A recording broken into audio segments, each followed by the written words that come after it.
કેમ છો વિદ્યાર્થી મિત્રો? મજામાં? સરસ.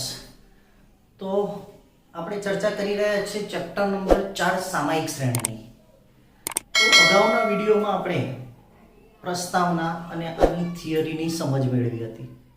આજે આપણે ચર્ચા કરીશું એમાં વલણ શોધવા માટેની રીતોમાં પહેલી રીતની, જેમાં 3 રીતો હતી એમાં પહેલી રીત વિશે આપણે ચર્ચા કરી છે, આલેખની રીતે વલણ શોધવા માટે. તો હવે આલેખની રીતે કઈ રીતે વલણ શોધવાનું એના દાખલા આપેલા છે આપણને. તો રકમ જોઈએ ચોપડીમાં દરેકનું ધ્યાન. પહેલું આપ્યું છે કે દર વર્ષે જહાજોમાં માલ ભરવાની એક બંદરની ક્ષમતા લાખ ટનમાં વિશે માહિતી નીચે આપેલ છે. આલેખની રીતે સુરેખ વલણ મેળવો. આલેખની રીતે શું મેળવવાનું છે? સુરેખ વલણ શોધવાનું છે. એટલે માહિતીમાં તમને વર્ષ અને ક્ષમતા આપેલી છે. તો આ રીતે માહિતી આપી હોય ને તો વચ્ચે આપણે એક સમય લઈ લેવાનો. શું લઈ લેવાનો? એટલે જે વર્ષ આપ્યું એના બરાબર પહેલું વર્ષ આપ્યું એના બરાબર 1 2 3 4 એમ સળંગ શું આપી દેવાના? સમય આપી દેવાના. એટલે વર્ષ, સમય અને ક્ષમતા. જે ક્ષમતા આપણા માટે શું થશે? y કહેવાશે. શું કહેવાશે? yt. શું થશે? yt એટલે સાપેક્ષ ચલ અને t એટલે નિરપેક્ષ ચલ. તો આ t અને yt ની કિંમતો આપણને ના આપ્યું એટલે આ રીતે ટેબલ એક બનાવી દેવાનું. ટેબલ બનાવ્યા પછી આલેખ દોરવાનો આવશે. તો આલેખ દોરવા માટે આપણે x અક્ષ પર સમય દર્શાવીશું અને y અક્ષ પર અનુરૂપ yt ને અનુરૂપ ચલ કિંમતો. તો અહીંયા ઓછામાં ઓછી કિંમત 90 આપી છે અને વધુમાં વધુ કેટલી છે? 200. તો અહીંયાથી શરૂ કરી મેં 90. એટલે હવે 0 અને 90 વચ્ચેનો તફાવત 90 નો થાય છે. પછી 10 10 નો તફાવત છે. એટલે તફાવત સમકક્ષ કરવા માટે અહીંયા કાપ કે તૂટક રેખા કહેવાય, અને કાપ કે છેદ કહે છે. શું કહેવાય? કાપ અથવા છેદ મૂકવામાં આવે છે. એટલે આ પણ તફાવત કેવો થઈ જશે? સરખો થશે. એટલે 90 100 10 20 30 40 50 200 200 ને 10 સુધી આપણે એક વધારે માહિતી લીધી છે. આ બાજુ સમય આપણને કેટલા છે? 8 સુધી. તો 1 2 3 4 5 6 7 8 9. તો આ બાજુ બતાવવાનું સમય x અક્ષ પર અને ક્ષમતા લાખ ટનમાં y અક્ષ પર. હવે આને અનુરૂપ આપણે બિંદુઓને જોડવાના. તો સમય 1 માટે ક્ષમતા કેટલી છે? 90. તો અહીંયા 90 આપણે શું કરીશું? બિંદુ. પછી 2 ક્ષમતા કેટલી છે? 97. એટલે 100 થી થોડું નીચે. દરેક જણે ગ્રાફની અંદર જ દરેક વિદ્યાર્થીએ આલેખ ગ્રાફમાં જ દોરવાનો છે. પછી 3 ક્ષમતાએ 108. એટલે 110 થી 2 પોઈન્ટ નીચે 108. ચારે 111. એટલે ચારે 111 એટલે 100 થી 1 પોઈન્ટ ઉપર. 110 થી 1 પોઈન્ટ ઉપર.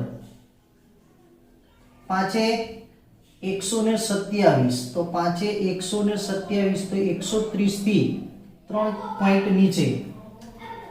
6 એ 148. તો 6 એ 148 એટલે 150 થી 2 પોઈન્ટ નીચે. 7 એ 169. 169 એટલે 70 થી 1 પોઈન્ટ નીચે. અને 8 એ 200. કેટલા? 8 એ 200. તો 200 એ આપેલા છે અહીંયા 200. તો 8 એ 200. હવે આ જે બિંદુઓ મળ્યા એને રેખાખંડ વડે જોડી દેવાના. એટલે ફૂટ પટ્ટીની મદદથી આપણે શું કરીશું? અને જોઈન્ટ કરી દઈશું બધા બિંદુઓને ક્રમશઃ.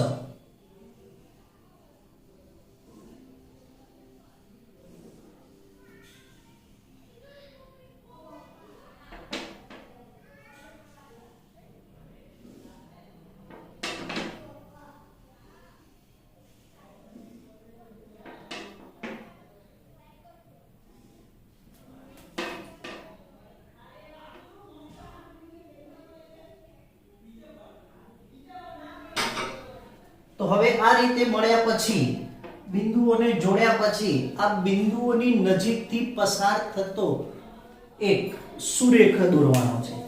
એટલે એક રેખા દોરવાની છે. બધા જ બિંદુઓની નજીકથી પસાર થાય ને એવી એક રેખા દોરવાની છે.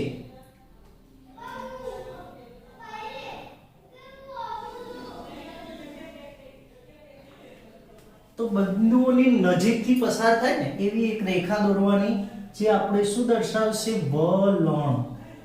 શું દર્શાવશે? આ વલણ દર્શાવે છે. આ વલણ કહેવાય. એટલે બધા જ બિંદુઓની નજીકથી પસાર થતી હોય ને એવી એક રેખા દોરી દેવાની.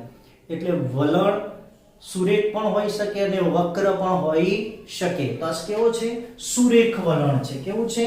તો અહીંયા આપણે પ્રમાણ માપ લખવાના આવશે આલેખમાં. પ્રમાણ માપ. તો પ્રમાણ માપમાં આપણે x અક્ષ બરાબર લેવાના. x અક્ષ બરાબર 1 સેન્ટીમીટર બરાબર 1 સમય, અને y અક્ષ બરાબર 1 સેન્ટીમીટર બરાબર 10 લાખ ટન. ટનમાં 10 લાખ ટનમાં આપેલી છે ને માહિતી, લાખ ટનમાં, એટલે 10 લાખ ટનમાં આપણે પ્રમાણ માપ. તો પ્રમાણ માપ આપ્યા પછી અહીંયા આપણે બતાવવાનું કે વક્ર કેવા પ્રકારનો છે. તો અહીંયા આલેખની નીચે જો તમે બતાવી શકતા હોય તો લખવાનું છે કે આપણે આલેખમાં, કે આલેખ પરથી આપણે શું નક્કી કરીએ કે આલેખના બિંદુઓ, આલેખના બિંદુઓની વચ્ચેથી પસાર થતો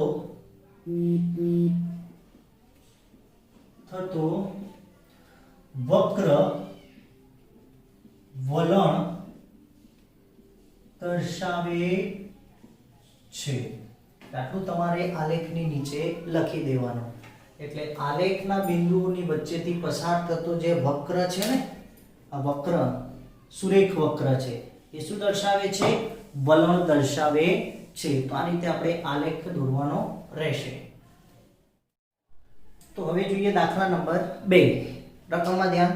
કીધું છે કે એક પર્યટન સ્થળે મુલાકાત માટે આવેલા પ્રવાસીઓની સંખ્યા 1000માં નીચે પ્રમાણે આપેલ છે. યોગ્ય આલેખ વડે શ્રેણીનું વલણ મેળવવાનું છે.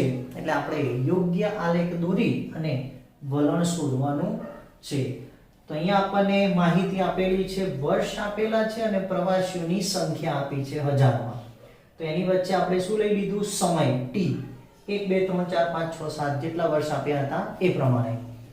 હવે અહીંયા પ્રવાસીઓની સંખ્યા આપેલી છે 5 7 10 14 30 41 અને 50. હવે આના પરથી આપણે આલેખ દોરવો છે. તો પહેલા આલેખમાં x અક્ષ અને y અક્ષ દર્શાવવાની. જ્યાં x અક્ષ પર સમય આવશે 1 2 3 4 5 6 7.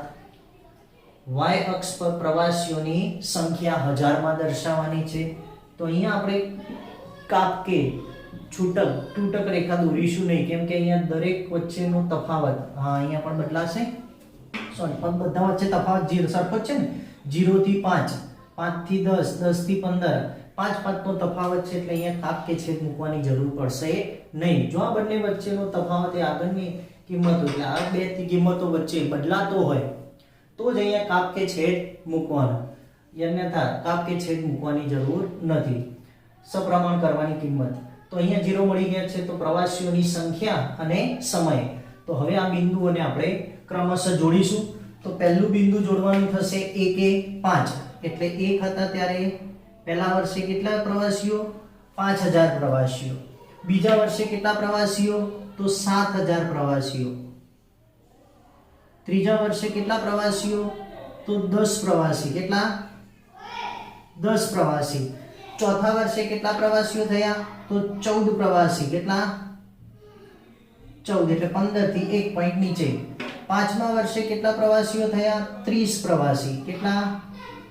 તો અહીંયા આવશે 30. એના પછી આવશે 6 એ કેટલા પ્રવાસીઓ આવશે? 41. તો અહીંયા આવશે 41.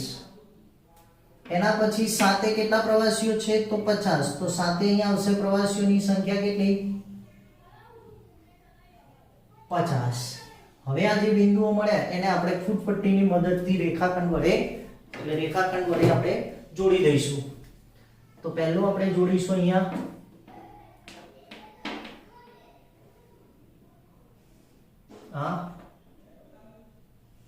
આમ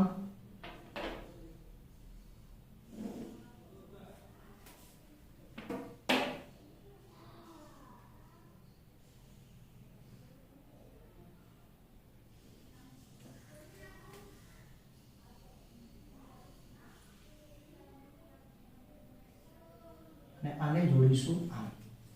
હવે જે આપણો વક્ર દોરવાનો છે એ સુરેખા સીધી મળશે નહીં, એટલે આમ પસાર કરીશું તો એ બિંદુઓથી કેવો મળશે? દૂર મળશે. એટલે વક્ર સુરેખ મળશે નહીં વલણ. એટલે આપણે વલણ બતાવવું પડશે, વક્ર વલણ બતાવવું પડશે. આ બિંદુઓની વચ્ચેથી પસાર થતું હોય એવું વક્ર આમ પસાર કરવાનું. આ રીતે તમારે હાથેથી એક વક્ર દોરી નાખવાનું વલણ.